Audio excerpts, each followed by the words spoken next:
Saludos amigos, bienvenidos. Les habla Gabriel Andrade. Yo me encuentro acá en Dubái y allá en Madrid está Javier Alonso. Él es traductor de una reciente edición del Génesis y de eso vamos a estar hablando hoy. Saludos Javier, bienvenido.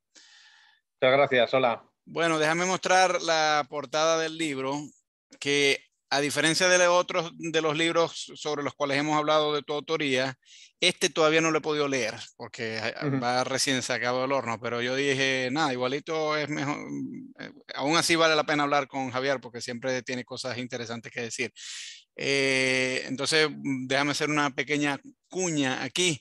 Blackie Books es la editorial. Ese Blackie en esta época de tanta política correcta, espero que el editor no tenga problemas con eso. El No, libro la del verdad es que es Génesis. una, es una editorial, es una editorial muy interesante, muy No, interesante. O sea, ya lo creo. Pero tú sí, sabes que ahora se han puesto tan sensibles con todo esto de los términos, ¿no? Lo cual a mí me parece una estupidez, pero bueno. sí. El libro de Génesis liberados, clásicos liberados. Bueno, cuéntame, ¿cómo fue que si el Génesis se ha traducido tantas veces, tú te montaste en semejante labor de traducirlo desde el hebreo? ¿A cuenta de qué? Bueno, efectivamente este libro de Génesis está incluido en una colección. Este es el segundo volumen, el primero fue una Odisea dentro de este proyecto de los clásicos liberados. Y lo que pretende Blackie es pues, poner estos clásicos otra vez a disposición del público en general, sin los condicionantes académicos, religiosos o de cualquier otro tipo que, digamos, que tiene secuestrado estos libros para ciertas partes de la población. Wow. El primero que salió, como digo, es la Odisea, es una edición preciosa, y luego me llamaron para proponerme jugar a esto. Y a mí me encantó la idea y además es que les dije, mira, en España no somos muchos los que podemos traducir esto del hebreo, pero creo que soy el único que me podría prestar al enfoque que le ponéis vosotros. Porque parte del invento de este Génesis es que no tenga ninguna atadura de tipo religioso. Hmm. Ninguna. Ni desde el punto de vista editorial, puesto que es una editorial absolutamente laica, ni desde mi propio punto de vista. Ni soy religioso, eh, ni pertenezco a ninguna orden de religiosa, ni estoy patrocinado por ninguna, ni me condicionan mis creencias para traducir. Así que, dentro de los que somos capaces de traducir esto en España, le dije, o me cogéis a mí o no lo hacéis, Claro, prácticamente. contados con las manos de los dedos, por supuesto. Hombre, gente Eh, que pueda hacerlo, por supuesto, y bueno, bastantes para lo que es traducir hebreo bíblico, pero sí, sin ningún tipo de condicionante religioso ya sería más complicado. ¿Y qué tan distinto es el hebreo bíblico del hebreo contemporáneo que se habla en Israel? Eh, pues tanto como desde el griego clásico al griego moderno, o desde el español del Cantar del Cid al actual. Mm, no, A ver, mis amigos, yo he aprendido primero el hebreo bíblico y luego el moderno, pero tengo amigos israelíes que han nacido hablando hebreo moderno y me dicen que para ellos les resulta complicado entenderlo. mm, Bueno, pues porque tiene otro tipo de organización de frase, otra sintaxis, otro vocabulario. Se entiende. O sea, si dominas una lengua, entiendes la otra, pero te cuesta. sí. Funciona diferente, sobre todo la organización verbal. Y Yeah. indudablemente el vocabulario, claro, todo el vocabulario que utilizas en el mundo moderno, todo esto no aparece en Génesis. Bueno, yo ya tengo dificultad con Don Quijote, aún más con el poema, con el mío Cid, ¿no? Claro, Entonces, si la diferencia es más o menos análoga entre el hebreo moderno y la Biblia, es más o menos la claro, misma. hay 2.500 años de diferencia. Claro, bueno, y con el mío Cid apenas son 1000 y pico, o Bueno, menos de 1000. Entonces, sí, me imagino que será aún más entre el hebreo moderno y el hebreo bíblico. sí. Bueno, cuéntame, obviamente no vamos a poder hablar de todas las historias del Génesis que son tan apasionantes, pero sí, digamos, para hacer un breve arqueo, me cuesta a mí creer que alguien de nuestro entorno, de la cultura occidental, no sepa de qué trata el Génesis, pero si puedes hazme un breve resumen para nuestros autores de qué historieta va y de qué es lo que trata ese Mm. libro y bueno, para que nos escuchen más o menos se empiecen a hacer una idea de por qué este texto es tan importante. Sí. Pues mira, lo primero que ha hecho esta edición es hasta donde yo sé, es la primera edición del Génesis que no tiene numeración de versículos. presentamos el texto como un capítulo completo, de manera que el lector no se va atascando y tropezando cada 2 por 3 con un número que le dificulta la lectura.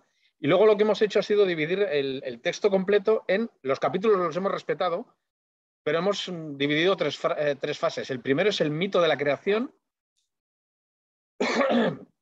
que nos cuenta pues, de la creación del mundo, Adán y Eva, la Torre de Babel, el diluvio y toda la historia de Noé. La segunda parte son los patriarcas, Abraham, Isaac y Jacob, y sus aventuras. Y la tercera es la historia de José, el hijo de Jacob, que es vendido por sus hermanos, enviado a Egipto. Tiene un peso propio dentro de esta historia de los patriarcas, porque al final explica cómo los israelitas acaban en Egipto y luego ya enlazará con lo que va a ser el Éxodo. Y bueno, se presenta de esta manera, de modo que uno sabe dónde parar. Digamos que vamos ayudando poco a poco al lector a enfrentarse con esto. Sabe que hasta que empiece, justo antes de que empiece la historia de Abraham, estás leyendo prácticamente relatos mitológicos. Creaciones del mundo, cosas así, el primer hombre, las hijas de los hombres con los hijos de los dioses, cosas que ya no pertenecen al mundo actual. La edad de los humanos de esta época es una cosa absolutamente exagerada, con un Matusalén que casi llega a los 1000 años, y el diluvio. Esa es la primera parte. Y luego la segunda, pues Abraham, Isaac, Jacob, sus matrimonios, sus aventuras, cómo a través de ellos se vertebra toda la promesa del pacto de Dios con Abraham y cómo le va a entregar una tierra y una descendencia a cambio de ser su Dios y que practique su religión y que le sea fiel. Y la tercera José es un cuento, en realidad. Es un cuento muy bonito.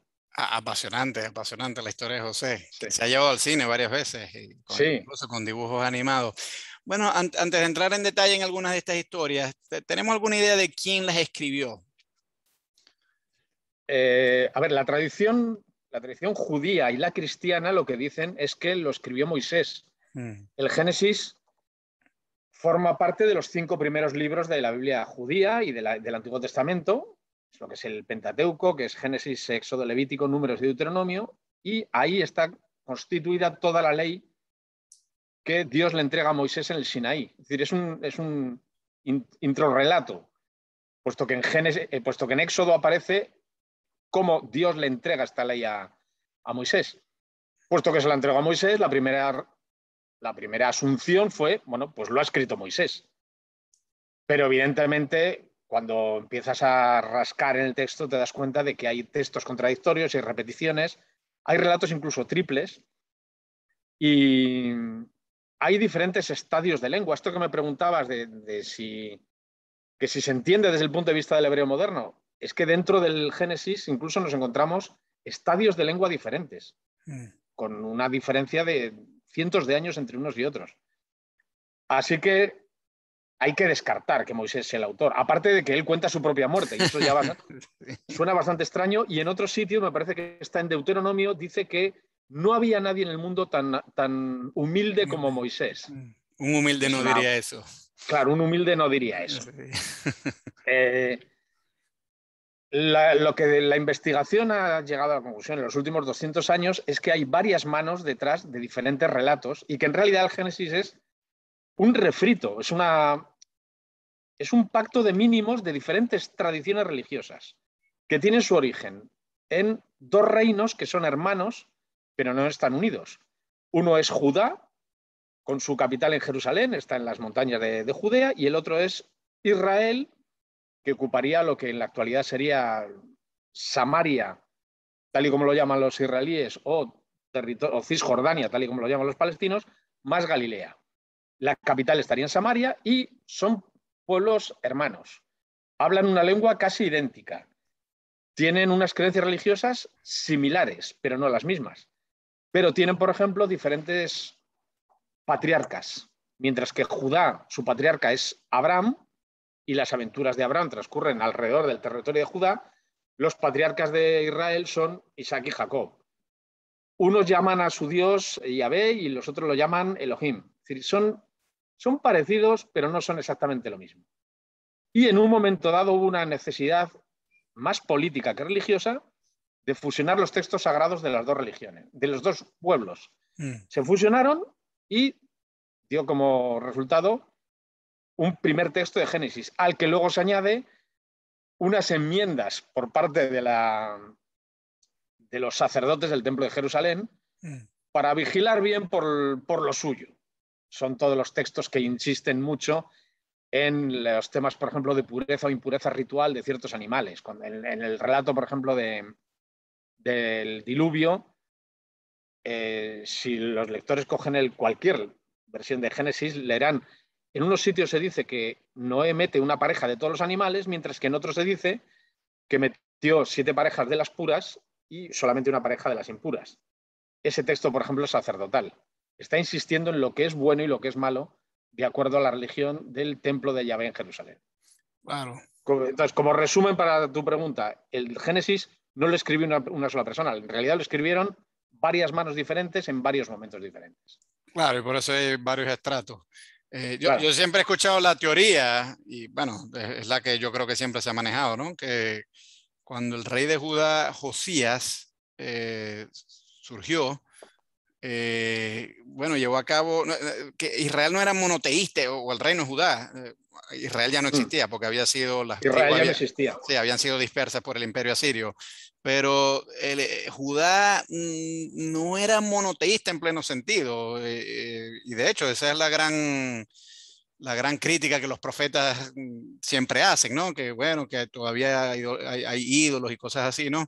Y entonces, claro, como dices tú, quizás por motivos políticos, para darle unidad territorial a un pueblo que aún era débil, pero que surge este líder que es más carismático y tal, y que tiene talento político, para definitivamente unir las tribus que quedan, porque si las 10 tribus del norte habían sido dispersas, nada más quedarían la de Judá y Benjamín y Leví, los levitas. Entonces, claro, hacía falta una narrativa nacional, ¿no? Que el nacionalismo le encanta hacer eso, inventar cosas de un pasado. Los catalanes son especialistas en eso, pero no la quiero agarrar solamente con los catalanes. Los castellanos también, presumo sí, yo. Sí, también tenemos lo nuestro. Sí, sí, sí. sí, sí. Bueno, y los venezolanos también inventamos historias. O bueno, por lo menos Venezuela es una nación muy joven, tampoco tiene tantas cosas como para inventar, pero sí tergiversar cosas, ¿no? Que es el cuento nacionalista. Entonces, claro, en el caso de Josías, para, digamos, unir al pueblo, una manera es unirlo en torno a un Dios, ¿no? Y claro, el monoteísmo da, además de unidad religiosa, da unidad política. Y también enlazando estas distintas historias que a lo mejor eran dispersas, porque como dices tú, el profeta, el patriarca Abraham, pareciera que el reino del sur es más afín a él, mientras que Isaac y Jacob es más afín en el norte. Pero bueno, de algún modo unirlos, y qué mejor manera de unirlos que con el lenguaje del parentesco, ¿no? Claro, es una ficción genealógica, claro. Claro, y lo interesante es que cuando las tribus del norte fueron dispersas por el imperio asirio, seguro hubo muchos refugiados que fueron al sur y ahí fueron bienvenidos. Y seguramente trajeron algunas de estas historias. Pero en realidad esto no, o sea, Josías, que lo has mencionado varias veces, estamos en el 622. Pero esas tribus dispersas, cuando los asirios destruyen el reino del norte y huyen y son acogidos por sus parientes del sur, estamos alrededor del año 700, 80 años antes de Josías. El que está reinando en ese momento es Ezequías. Y es probablemente en época de Ezequías cuando se hace un primer refrito. Claro. Es ese momento en el que se funden las tradiciones más antiguas del pueblo del norte y del sur, para acogerlos y fundirlos dentro de un solo... A partir de ahora vamos a tener una sola tradición, unos solos ancestros. Lo que hace Josías después es el Deuteronomio. Claro. O sea, van añadiendo cosas por necesidades políticas o religiosas y van modificando el texto original, de manera que es que hay que ir desbrozando por capas para identificar qué texto, qué capítulo, incluso qué versículos o partes de versículos pertenecen a un autor u otro. Claro. Y luego hay un último autor, digamos, después del destierro. 586 es destruido el reino de Judá también. Los judíos marchan al destierro, vuelven aproximadamente en el 536 a Judea, y durante el siglo siguiente van a reconstruir su templo, su país, y van a recibir una legislación propia que va a ser ya el resultado final. El Génesis, no solo el Génesis, el Pentateuco entero, tal y como lo tenemos ahora. Ahí no hay gran labor de escritura, pero sí hay labor de Edición. selección, de edición, de selección de textos, esto sí, esto no, los junto, los mezclo para tener el resultado que tenemos ahora. No tenemos certeza de quién hizo eso, pero hay una traducción judía muy antigua que dice que fue Esdras. Esdras. Y de hecho, Esdras estaba en la posición y en el momento adecuado para poder hacer esto. O sea, como vemos, por ejemplo, en el libro de Nehemías, es él el encargado de leer esa ley ante el pueblo. Entonces, sí, o sea, cabe dentro de lo muy lógico que fuese Esdras la mano final. Nadie puede firmar el Génesis diciendo lo he escrito yo nada más, pero la edición final, tal y como nos ha llegado al siglo XXI, la última mano probablemente es la de Esdras. Claro, claro, y Esdras en sí mismo era un sacerdote.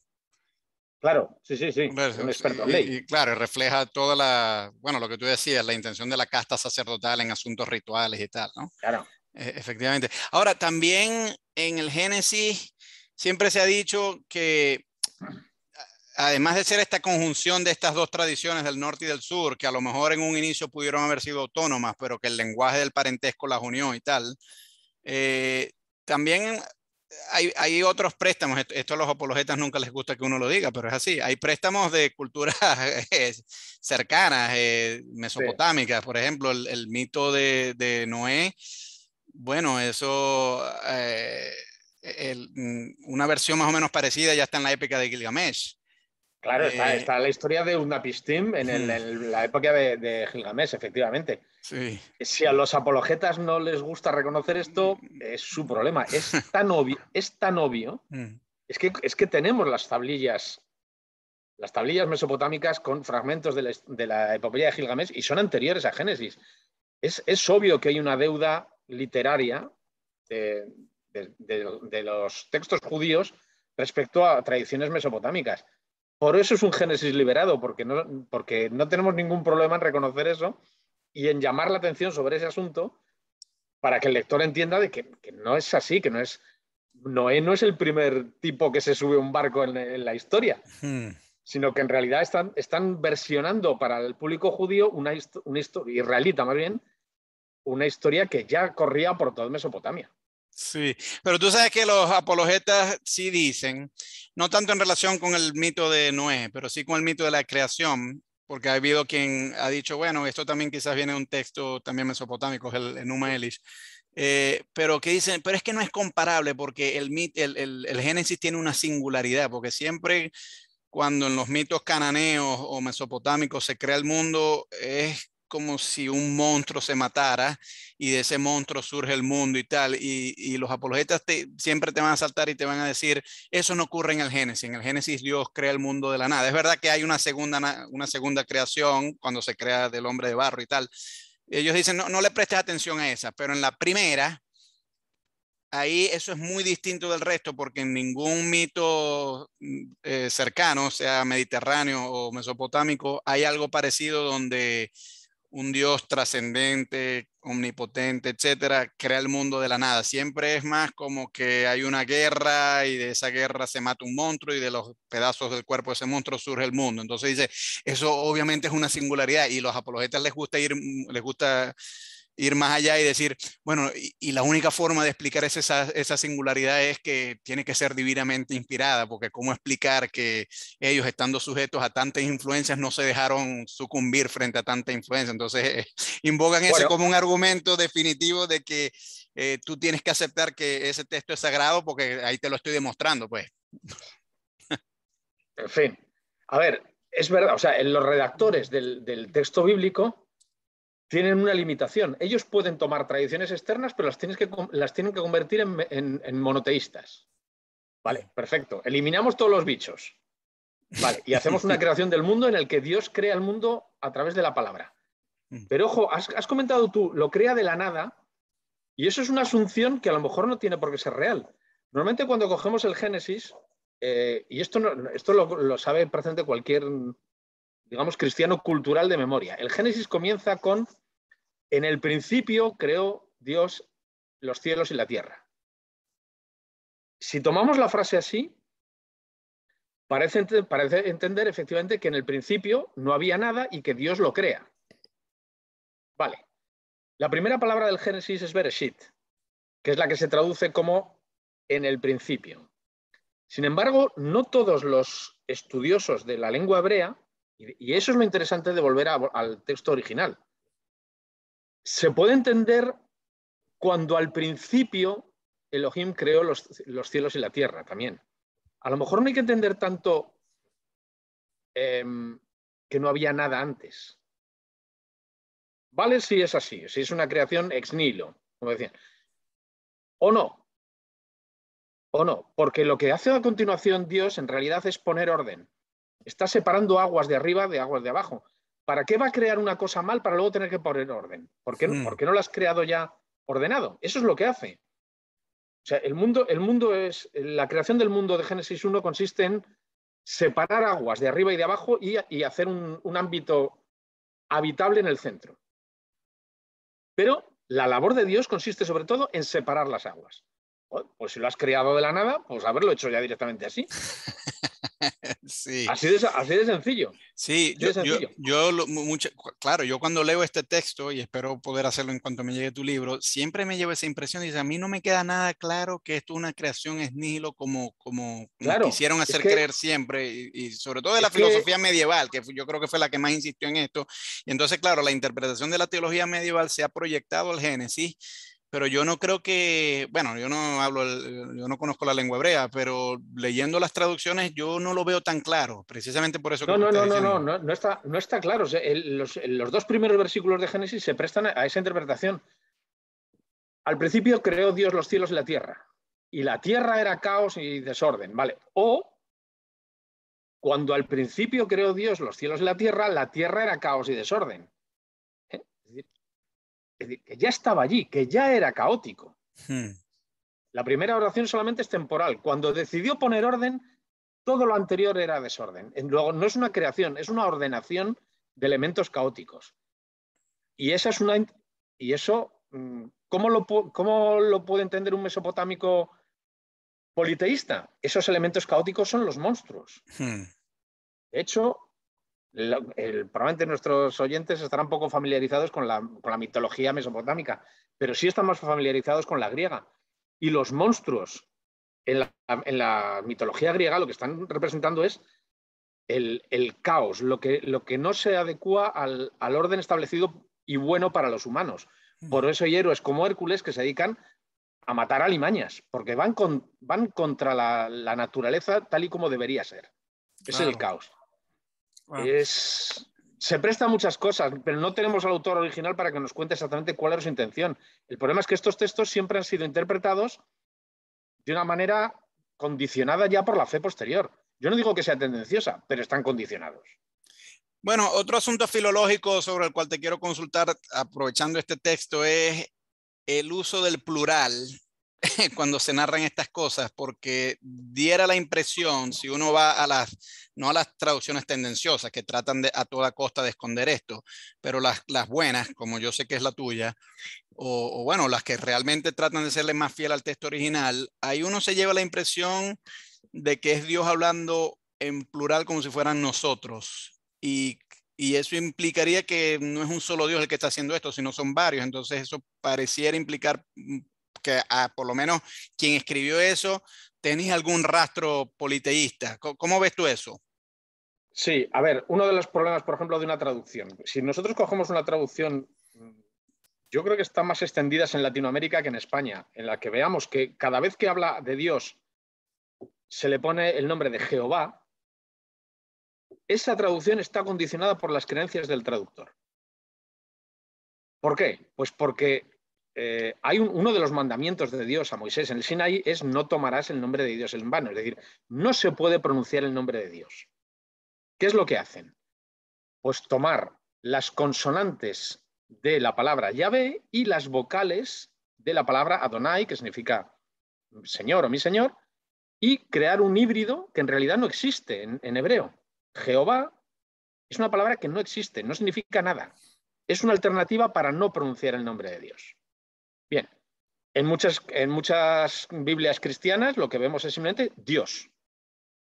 Pero lo que dice el texto original es que hay unos sitios en los que a Dios se le llama Yahvé, por ejemplo, Génesis 2, y hay otros sitios en los que se le llama Elohim, por ejemplo, Génesis 1.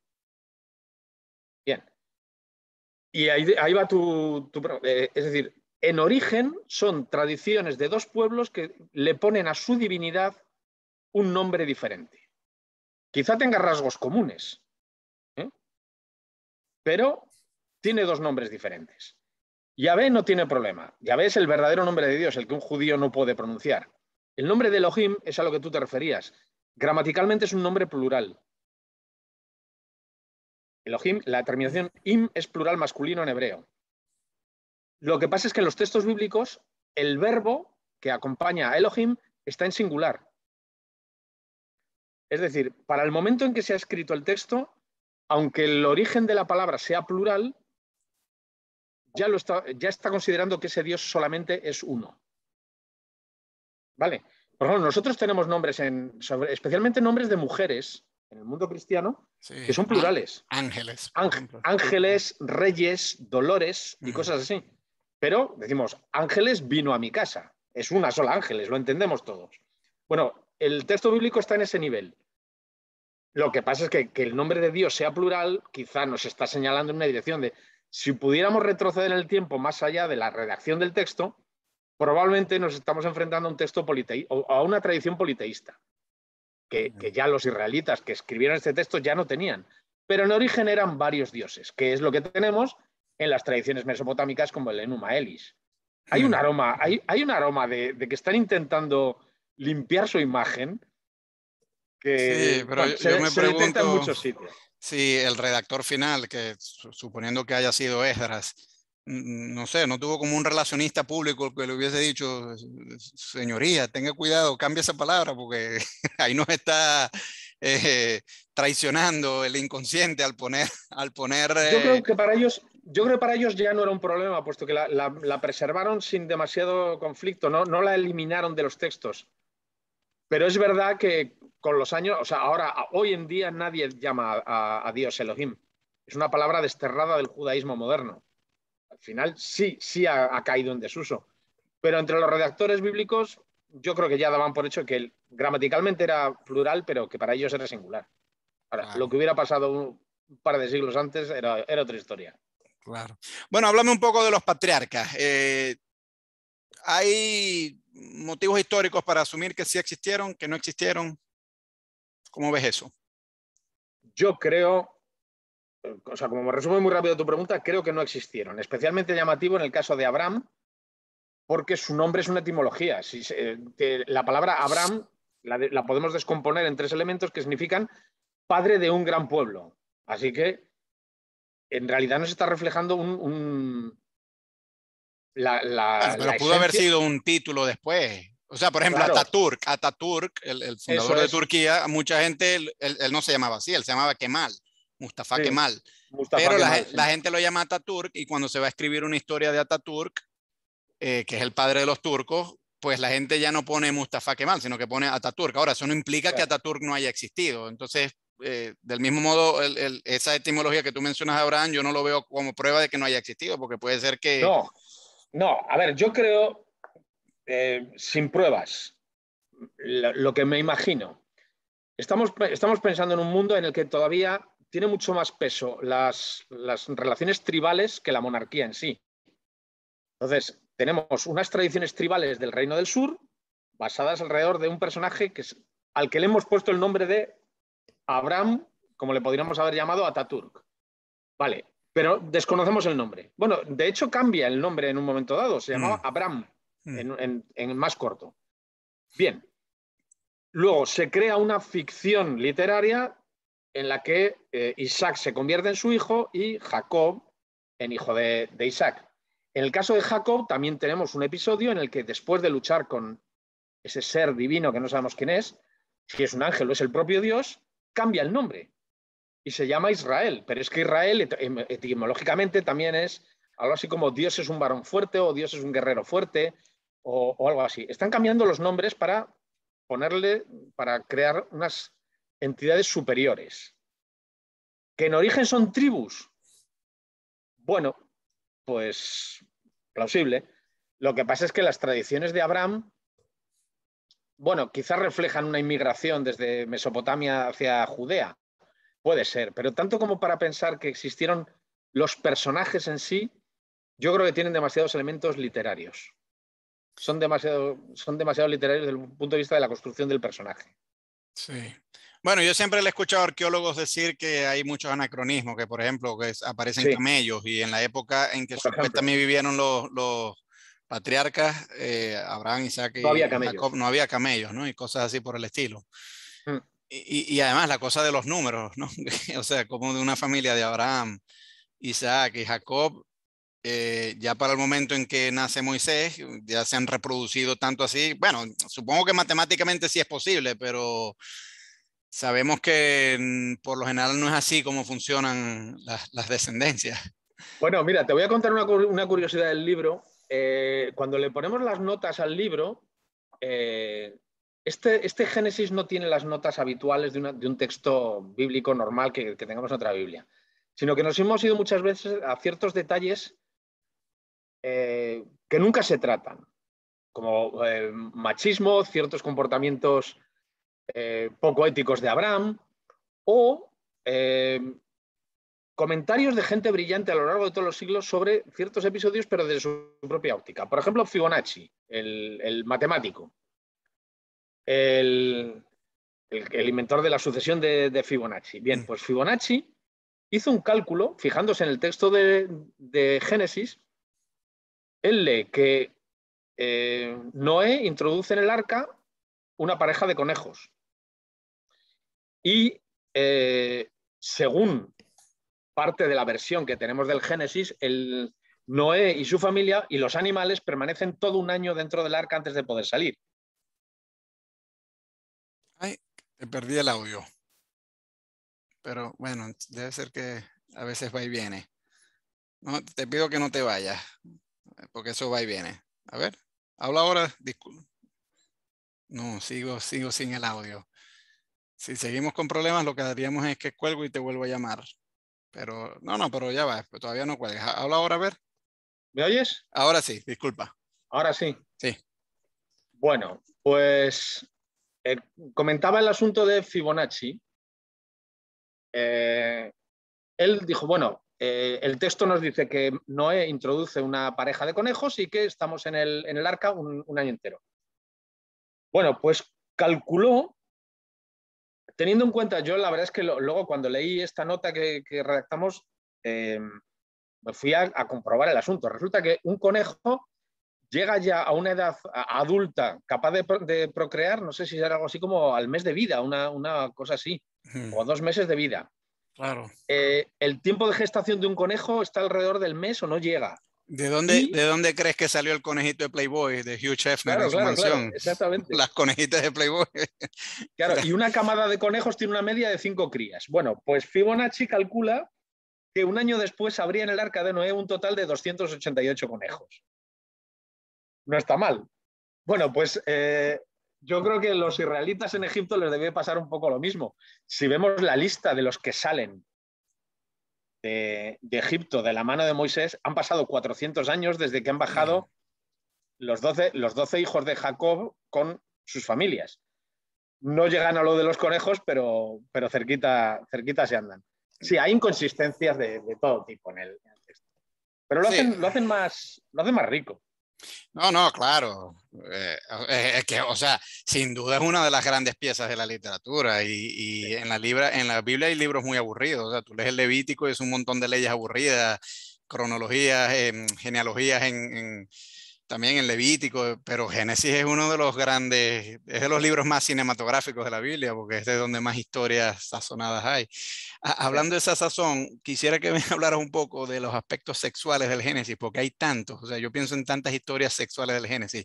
Lot teniendo sexo con sus hijas, Abraham cuando va con Sara a Egipto y le dice frente al faraón, tienes que decir que eres mi hermana porque si no me Eres mi van a hermana. matar, pero entonces después como que le gusta estar vendiendo a su hermana o esposa a los demás, o sea, casi como un proxeneta. Sí. Eh, bueno, la destrucción de Sodoma y Gomorra, ¿qué es lo que era eso? Si realmente eso que queremos conocer, porque ese es el verbo, tú me dirás cuál es en hebreo, pero en las traducciones en castellano siempre es queremos conocer a los que están ahí dentro. Bueno, ¿Qué en significa esta, eso? en O sea, esta ¿eso es liberación, homosexualidad o no? ¿Qué es lo que es? ¿No? Pues ya me contarás. Pues, cuéntame tú un poco. Siempre hemos tenido la imagen en el colegio, o por lo menos el colegio de curas que yo fui, de la Biblia santurrona, la Biblia aburrida, pero cuando lees el Génesis te das cuenta que no, que eso no es así. Ahora, de nuevo, Esdras, si fue Esdras quien finalmente hizo el trabajo de edición, ¿cómo fue que dejó estas historias tan picantes? Un tipo que por otra parte, siendo de la casta sacerdotal y bueno, cumpliendo la ley de Moisés de cabo a rabo, todas estas inmoralidades sexuales las habría visto con mucho escándalo. O sea, cuenta de qué las dejó ahí, por qué no las censuró. bueno, pues porque quizá no eran tan mojigatos como los mojigatos actuales. Estas historias en realidad tienen una moral religiosa, o sea, una enseñanza que extraer de ellas. Vamos a tomar los tres ejemplos que has tomado. El primero es el de Lot, cuando acoge a los ángeles en su casa, en Sodoma, los habitantes de la ciudad se agolpan en la puerta de su casa porque quieren, bueno, quieren beneficiárselos por las buenas, por lo civil o por lo militar, como sea. Se trata de sexo, sin duda alguna. La expresión esa de que los conozcamos, de hecho, yo no la traduzco así, la traduzco de una manera más liberada para que no quede ninguna duda de las intenciones de estos dos sujetos. Lot ofrece a sus hijas, es decir, Hmm, tomad a mis hijas, pero no le hagáis nada a mis invitados. Aquí hay varias historias. Primero, el sentido de la hospitalidad, violar la ley de la hospitalidad. Él está dispuesto a entregar a sus hijas antes de que toquen a un huésped suyo. Lot se está comportando correctamente desde el punto de vista de los valores éticos y morales de la época. Del mismo modo, los que están fuera pidiendo carne fresca se están comportando mal desde el punto de vista de los valores éticos y morales de la época. Y por eso Dios los castiga. Ahí tienen el castigo, lo está justificando. De hecho, ese parece ser es el único pecado descrito respecto a los habitantes de Sodoma. De ahí se ha quedado luego la expresión de ser sodomitas. Y de ahí, por ejemplo, aparece en el Corán. En el Corán no hay ninguna condena explícita de la homosexualidad dicha así, sino que lo que dice el Corán es no hagáis lo que hacían los de Sodoma. hmm. Luego está entendiendo que el texto de Génesis se refería a esto. Bien, tiene su moral. Bueno, pero tú En sabes, el, antes de que pases a la otra historia, ahora con todo los movimientos LGBT, el LGTB y todo eso, ¿no? Hay gente que tiene dos opciones, o decir, bueno, la Biblia sí es homófoba y ya, no la sigamos, pues, o sea, somos gays, pero ahí hay un libro que nos condena, pues, y no podemos seguir a un libro que nos condena. Yo creo que esos son los más sinceros, los más consistentes. Pero hay sí, otros que como siempre tratan, no sé, supongo que por cierta disonancia cognitiva, de ajustar las cosas. Y entonces cada vez más yo me encuentro con la interpretación a mi manera de ver, muy jalada de los pelos, pero es la que promueven muchos de estos colectivos, de que no, la historia de Sodoma y Gomorra no condena la homosexualidad. En todo el caso, el pecado es no respetar la hospitalidad, pero no especifican la historia que sea sexo anal, que es lo que ya llamaríamos sí. sodomía. Entonces, en función de eso, te van a decir muchos de estos progres, pero que aún así quieren conservar el texto bíblico, que no, que la Biblia no condena la homosexualidad. A mí me parece una interpretación muy, muy jalada de los pelos y que le hace violencia al texto bíblico, pero ¿cómo la ves tú? O sea, ¿qué le dirías a esa A ver, gente que dice que no, que la Biblia no los condena a ellos? no, la Biblia condena la homosexualidad de manera explícita y literal, no en Bueno, Génesis. no, pero En, yo estoy en el, hablando de esa historia. No, ya obviamente en el claro, Levítico y en eso sí, pero yo estoy hablando desde la historia de Sodoma y Gomorra. Muchos te van a decir, bueno, si la interpretamos como una condena a la homosexualidad, están equivocados, porque de eso no trata. Es lo que mucha de esta gente te dirá. mira, yo siempre me acuerdo con estas historias en la película de Indiana Jones, en la tercera, la de la última cruzada, cuando Indiana Jones niño entra en el despacho de su padre pidiendo ayuda, le dice, antes de hablarme, cuenta hasta 10. Comienza a contar hasta 10, levanta la mano y le dice, en griego. El texto hay que enfrentarnos a él en la versión original, porque las traducciones están condicionadas. Y admito que la mía también lo puede estar, pero yo me he ido al texto original. No me he basado en la traducción latina basada anteriormente en la traducción griega, porque cuantas más traducciones, más condicionamientos tienes. Me he ido al texto original y lo he mirado con los ojos de un filólogo. No tengo ningún condicionante religioso. Y entiendo, por el vocabulario que utiliza en este fragmento, que el contenido de esta idea es: ellos pretenden tener sexo homosexual con estos dos señores. No me cabe nada más en la cabeza, y eso es lo que horroriza a Lot. Todo lo demás, pues son interpretaciones para intentar salvar lo insalvable, para intentar hacer pasar un libro de hace 2500 años por los valores actuales, ni siquiera los actuales, los de los últimos 10 años. 10 años. Es que en los años 60 o 40 o 20 nadie se hubiera escandalizado con esta interpretación, pero es que ahora es que a lo mejor no puede entrar todo por el tamiz de la bandera arcoíris. Es que a lo mejor no es así. Claro, claro. Si me parece perfecto, y como no encaja con sus valores, lo más lícito y consistente, como decías tú, a mí también me parece que rechacen el texto, o que rechacen una religión que los condena. Claro. Pero, claro, es que no se puede estar a tocar todos los palos. Claro. Es que a lo mejor es incompatible ser un cristiano literal profundo o un judío literal profundo y ser homosexual. Es que a lo mejor has entrado a formar parte del club equivocado.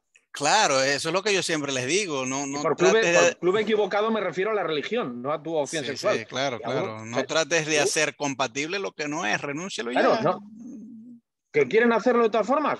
Que lo hagan. Sí. O sea, que si yo me Libre. pongo, supongamos, yo quiero ser comunista, pero a mí me gusta Claro. McDonald's y me gusta el capitalismo. Entonces yo agarro un libro de Marx y digo, no, no, Marx no quiso decir, él no quiso condenar al capitalismo ahí. Digo, bueno, no. Eso es lo que hacen los chinos, ¿no? Bueno, exacto, pero así como ellos tienen tremenda contradicción en eso, los chinos, que es Sí. muy buen ejemplo que dicen, los gays con la Biblia también. O sea, Sí.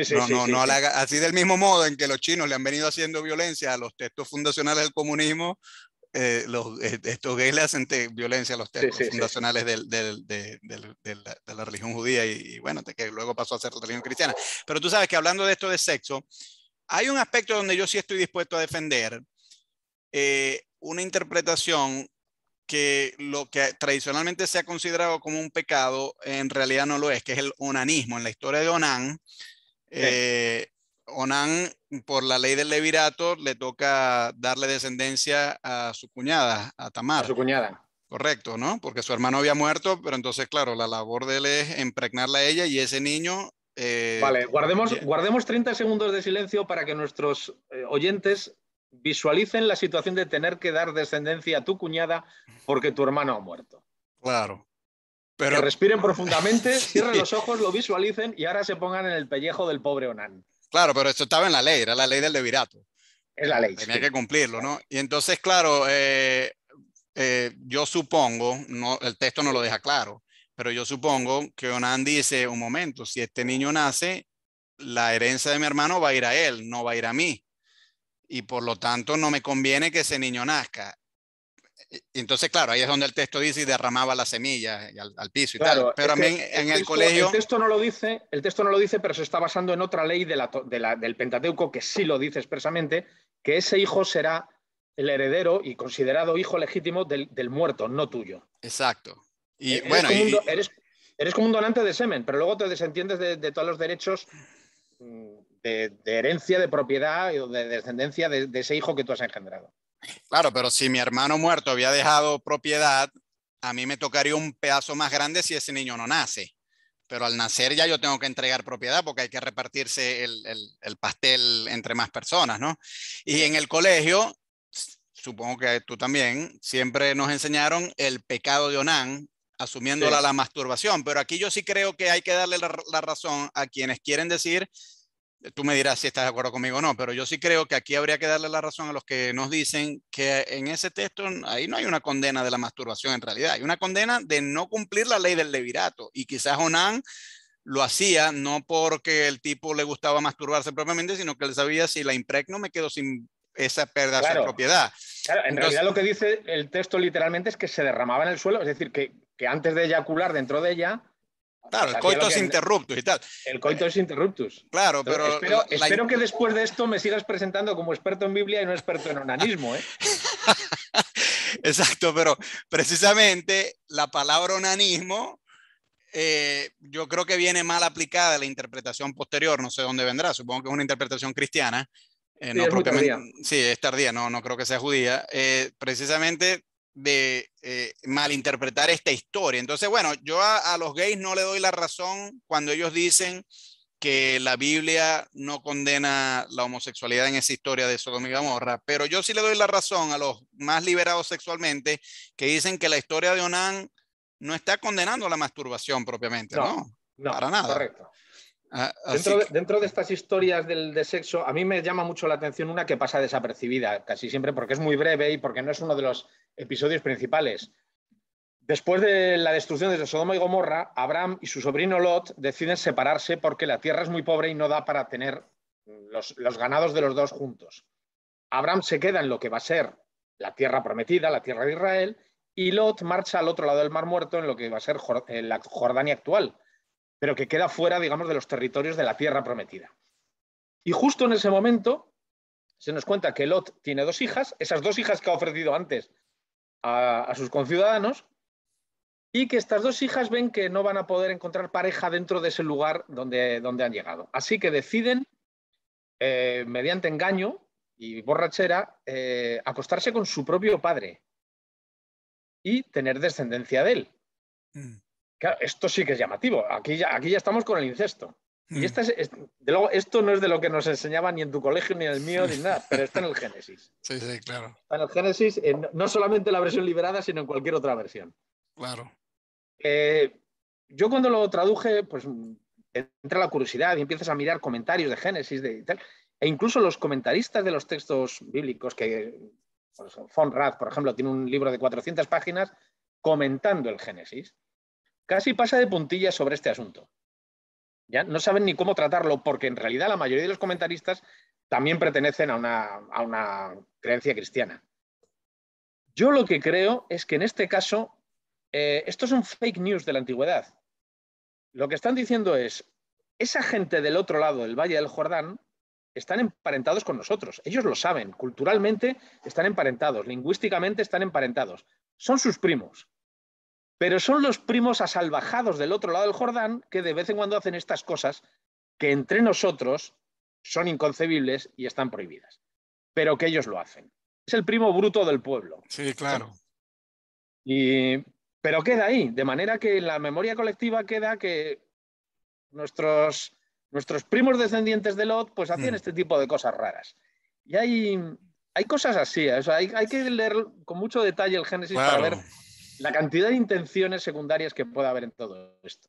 Bueno, y además, en el caso de Lot, no sé si esta historia habrá sido añadida después o si ya existía antes, pero él no tiene ya mujer con quien aparearse porque al voltear se convirtió en sal Claro. al ver la destrucción de Sodoma y Gomorra. Sí, pero Entonces, lo curioso es que digamos que la idea parte de las hijas. Lo que está diciendo es que las sí, sí. mujeres del otro al Jordán no son decentes como las nuestras también. Sí, pero bueno, yo digo, cabría suponer que si la mujer hubiese estado ahí, a lo mejor hubiese interrumpido a las hijas, pero como no está, Sí, quien cuenta igual esta sí. historia le da más plausibilidad de decir, al no haber mujer y las hijas seducen al padre que está borracho, pues tienen rueda libre. No, y esto que tú dices de distorsionar o hacer más salvaje a los pueblos vecinos cananeos, eh, eh, porque son producto del incesto, eso ha existido toda la vida. Por ejemplo, en Estados Unidos, muchos de los que votan por Trump son, bueno, lo que en Estados Unidos llaman el white trash, ¿no? Que son en las montañas de las Apalaches, en las montañas de las Apalaches, pero en las montañas de las Apalaches, esta subcultura rural de Estados Unidos de gente blanca, pero muy pobre, los que llaman los hillbillies o los rednecks, siempre se les ha atribuido tener altas tasas de incesto. Hay una película, yo no sé si tú la has visto, Deliverance, muy famosa, que es de unos tipos que van de una ciudad al campo y navegan por un río y se encuentran con estos hillbillies que están todos deformados algunos, producto de muchas generaciones de incesto, ¿no? Y claro, es una forma muy degradante de referirse a esta gente que hoy vota por Trump, ¿no? Pero ya eso viene desde hace muchos años. Y en Europa, por ejemplo, existe una expresión francesa para burlarse de alguien, para llamar la atención sobre su estupidez, que es preguntarle si sus padres son primos. Claro. O sea, es una acusación estereotípica. En todo el mundo, en todas las épocas, se ha utilizado el incesto como una forma de degradar al pueblo vecino o a alguien que no te guste en las cercanías. Claro, y lo interesante del Génesis es ver cómo muchas veces las relaciones entre pueblos quedan como metáforas en las relaciones entre sus patriarcas. Yo lo pienso, por ejemplo, entre los israelitas y los idumeos, los edomitas. Los edomitas vienen de Esaú, el hermano de Jacob, y se odian a muerte entre ellos, pero porque se cuenta la historia, ya desde el vientre venían peleando. Claro, exactamente. Entonces, Pero además, ¿por qué pierde la primogenitura? Pues porque es un tipo incapaz de dominar sus instintos más básicos. Es incapaz de esperar a que acaben de cocinar. Vende su primogenitura por un plato de lentejas. de alubias, Sí, de lentejas. sí. Luego es un tipo absolutamente primario. Vuelve a ser una fake news respecto a los del otro lado del Valle de Jordán. Claro. Están continuamente tirando chinitas a los del otro lado. Sí, sí, son nuestros primos cananeos, pero son muy primitivos. Claro, claro, claro. Y en esa historia yo siempre he encontrado una tremenda implausibilidad, porque viene, digamos, en dos fases. O sea, el primero pierde la primogenitura vendiendo su primogenitura por un plato de lentejas, pero ya cuando cuando Isaac va a morir, él quiere dar la bendición y Esaú, que es el mayor, su madre ayuda a Jacob a vestirlo con lana de, Sí, de cabritos, una ¿no? piel de borrego, sí. Sí, una piel de borrego, porque Esaú es velludo y Jacob no lo es, ¿no? Y bueno, la implausibilidad que yo siempre que leo esta historia a mí me da mucha risa es, bueno, pero es verdad que Isaac, creo que dice el texto que estaba ciego, ¿de acuerdo? Pero Sí, cuando no, y uno toca... lo dice, la voz es la de Jacob, pero la piel es la de Saúl. Sí, lo dice. Ya, pero yo digo, a mí me parece una cosa sumamente implausible y supongo que quienes escribieron esta historia no lo pensaron. Yo digo que aún siendo viejo, aún siendo ciego, y supongamos incluso que aún estaba senil ya el pobre hombre a punto de morir, si yo toco un cordero, yo lo sé diferenciar de una persona velluda. O sea, la piel de cordero, por más velluda que sea, nunca es como la de un ser humano. Mira, este texto es curioso porque el hebreo tiene muy pocos adjetivos. El hebreo del Génesis es un lenguaje de acción, no de descripción. Cuando lees este pasaje, pues efectivamente se produce el engaño y luego llega Esaú y lamenta mucho lo que le ha ocurrido, pero su padre tampoco monta un escándalo porque el hijo menor le haya engañado. Y dice, pues ya le he dado la bendición al otro, ahora te aguantas. A ti te doy una bendición pues, de segunda fila. Sí. Yo creo que detrás de este episodio, el lector antiguo, y yo creo que quizá también se interpreta actualmente así en ciertos grupos religiosos, lo que entiende es que esto ocurre así porque es voluntad de Dios que ocurra así. Le está ayudando la madre e Isaac o no se entera o hace que no se entera. Porque cuando le dice, es la voz de Jacob, pero es la piel de Saúl, ¿de verdad vas a continuar con esta farsa sin comprobarlo? Claro. Y además es una cosa que se repite una y otra vez dentro del Génesis, que es que los hermanos pequeños son los que van a heredar la primogenitura. Se repite una y otra vez. Lo tenemos en Isaac. Isaac es el segundo, el mayor es Ismael. Sí, Que se ha correcto. apartado de casa porque Abraham lo ha tenido con la esclava Agar, egipcia. Luego va a ser padre de otro pueblo, pero se lo quita de en medio. A Esaú le ocurre lo mismo, pierde la primogenitura.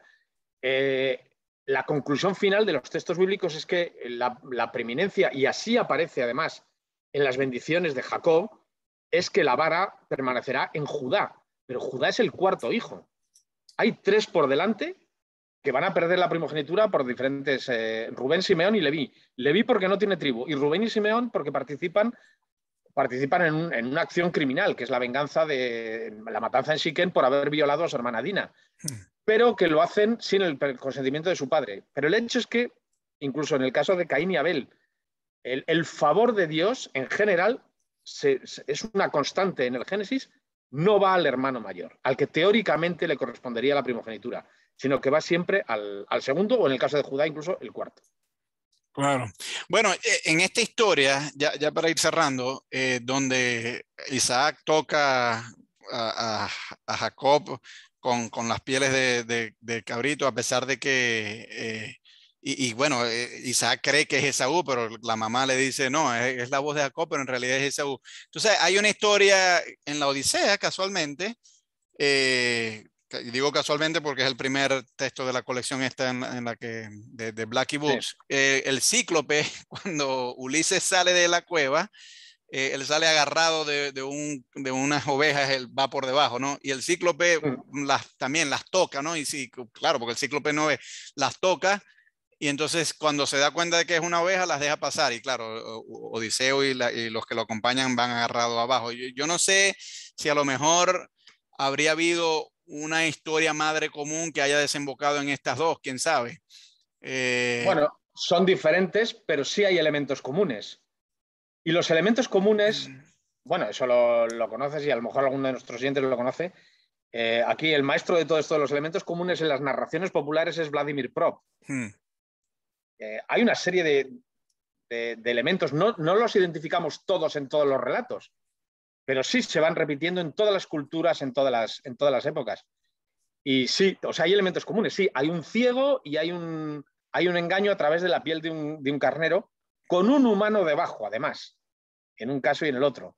En un caso se obtiene una liberación, en el otro caso se obtiene una primogenitura, pero bueno, es el engaño y además son personajes que cuentan con el favor de un dios, porque Odiseo está permanentemente ayudado por Atenea y Jacob cuenta permanentemente con la ayuda de Yahvé en todas sus aventuras. Todo lo que hace, todo lo que emprende, le sale bien. Y además son héroes poco éticos desde el punto de vista de que se prestan al engaño, se prestan a engañar, no les parece mal. O sea, sí, claro, hay elementos comunes. Luego, claro, bueno, un cíclope, compararlo con Isaac, no, pero sí, no está mal, hay cositas. Claro, no, engaño hay y muchos, engaños hay y muchos, sí. Y muchos. Bueno, o sea, Ulises no le dice la verdad ni al médico. No, pero bueno, obviamente Ulises sí, pero aquí nadie va a defender a la Odisea como un texto sagrado, pero yo estoy hablando del Génesis, hay muchos engaños y Dios no se molesta, o sea, más bien le da bala a eso. Lo que pasa es que Jacob luego se encuentra con la horma de su zapato, que es su suegro. Le pide casarse con una de sus hijas y el otro le coloca a la otra hija en la noche de bodas y solamente se da cuenta luego. O sea, el engaño que él ha hecho, que ha sido un engaño visual y táctil, luego se lo devuelven. Pero las historias de Jacob están envueltas en engaños, en a ver quién engaña a quién, en una historia de pillos. Claro, pero digamos, una crítica muy racionalista del texto bíblico es, mira Dios, se enfada por cualquier tontería y parte con un rayo a quien sea.